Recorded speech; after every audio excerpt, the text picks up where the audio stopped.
रात्रीच्या अंधारात महापुरुषांचे पुतळे लावले जातात आणि दुसऱ्या दिवशी तिथंच जातीपातीत तणाव होतात।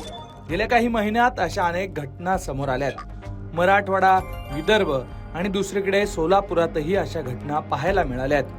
पण हे प्रकरण किती गंभीर आहे हे तेव्हा कळतं जेव्हा बीड जिल्ह्यातली आकडेवारी समोर येते। हो, बीडमध्ये गेल्या 27 महिन्यात तब्बल 100 पेक्षा जास्त अनधिकृत पुतळे बसवले गेलेत। यानंतर आता पोलीस ऍक्शन मोड मध्ये आलेत। तसंच अनधिकृत पुतळे बसवणाऱ्यांचा बंदोबस्त करण्याची मागणी सामान्य नागरिकांकडून सुद्धा होते। महापुरुषांच्या पुतळ्याआडून नेमकं काय घडतंय सविस्तर समजून घेऊ। बुलढाण्यातलं चिखला गाव, सोलापुरातलं खेलोबा अंजनगाव आणि बीडमध्ये गेवराई, मराठवाडा आणि आजूबाजूच्या जिल्ह्यांमध्ये अशा वादांची सध्या मालिका सुरू आहे। अशातच बीड जिल्ह्यातून एक चिंता वाढवणारी आकडेवारी समोर आली आहे। बीड जिल्ह्यात मागच्या 27 महिन्यांच्या कालावधीत महापुरुषांचे तब्बल 128 अनधिकृत पुतळे बसवल्याची माहिती समोर आली आहे। याच अनुषंगाने पोलिसांनी कारवाईचा बडगा उगारत इशारा दिलाय। कारण महापुरुषांचे पुतळे बसवण्यावरून अनेक ठिकाणी मोठे वादंग निर्माण झाले होते। काही दिवसांपूर्वी बीडच्या गेवराईमध्ये शिवरायांचा पुतळा बसवण्यावरून वाद झाला आणि त्यानंतर पोलीस आणि शिवप्रेमींमध्ये चांगलीच जुंपल्याचं पाहायला मिळालं होतं। गेवराईच्या या घटनेनंतर बीड जिल्ह्यात तब्बल 4 ठिकाणी महापुरुषांच्या अशाच अनधिकृत पुतळ्यांचं अनावरण करण्यात आल्याचं समोर आलंय। आतापर्यंत 2 वर्षात तब्बल 128 अनधिकृत पुतळे एकट्या बीड जिल्ह्यात उभारले गेलेत। पोलिसांनी आतापर्यंत या प्रकरणात 109 जणांवर फौजदारी स्वरूपाची कारवाई केल्याचीही माहिती आहे। याच प्रकरणावर बीडचे पोलीस अधीक्षक नवनीत कामत काय म्हणालेत ऐकूयात। ठीक आहे, पुतळा आपल्या बीड जिल्ह्यामध्ये एकूण 109 FIR आतापर्यंत पोलिसांनी त्याच्यामध्ये दाखल केलेली आहे। 500 लोकांवर प्रतिबंधक कारवाई सुद्धा त्याच्यामध्ये केलेली आहे।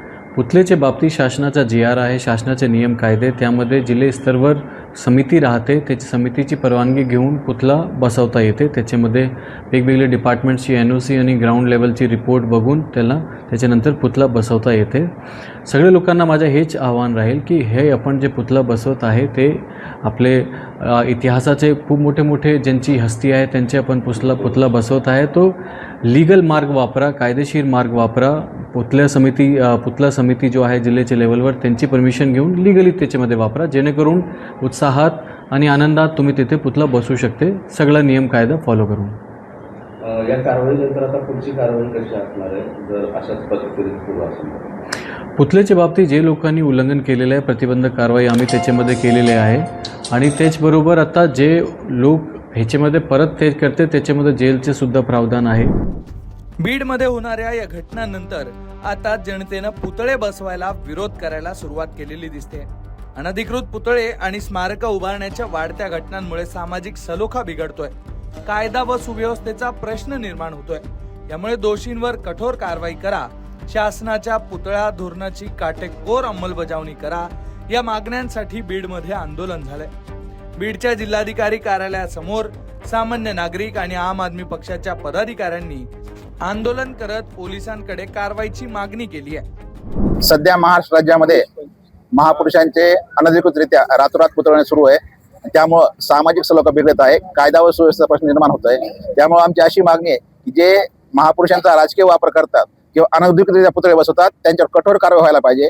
ज्यांना पुतळे बसवायचे असतात महापुरुषांचे त्यांनी कायदेशीररित्या लोकशाही मार्गाने आणि 2 मे 2017 जो शासन निर्णय पुतळे बसवण्याचा जिल्हास्तरीय कमिटीची परवानगी घेऊन पुतळे बसवण्यात यावेत। कारण की महापुरुष हे ऐक्याचं प्रतीक आहे, सामाजिक सलोख्याचं प्रतीक आहे आणि जर महापुरुषाच्या पुतळ्यावरून जर वादविवाद होत असतील तर ही लाजिरवाणी गोष्ट आहे। त्यामुळे जाणीवपूर्वक राजकीय हेतूने प्रेरित होऊन हे रातोरात पुतळे बसवतात आणि सामाजिक सलोखा बिघडतात, त्यांच्यावर कठोर कारवाई करावा अशी आमची मागणी आहे। एकूणच या मुद्द्याची चर्चा सध्या राज्यभर होते।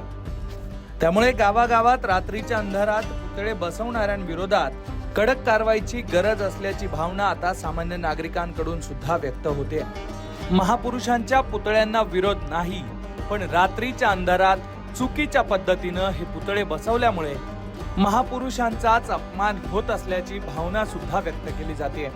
तुम्हाला या सगळ्या घडामोडींबद्दल नेमकं काय वाटतंय ते कमेंट बॉक्समध्ये नक्की लिहा आणि अशाच वेगवेगळ्या घडामोडी जाणून घेण्यासाठी तुम्ही लोकमत पाहत रहा।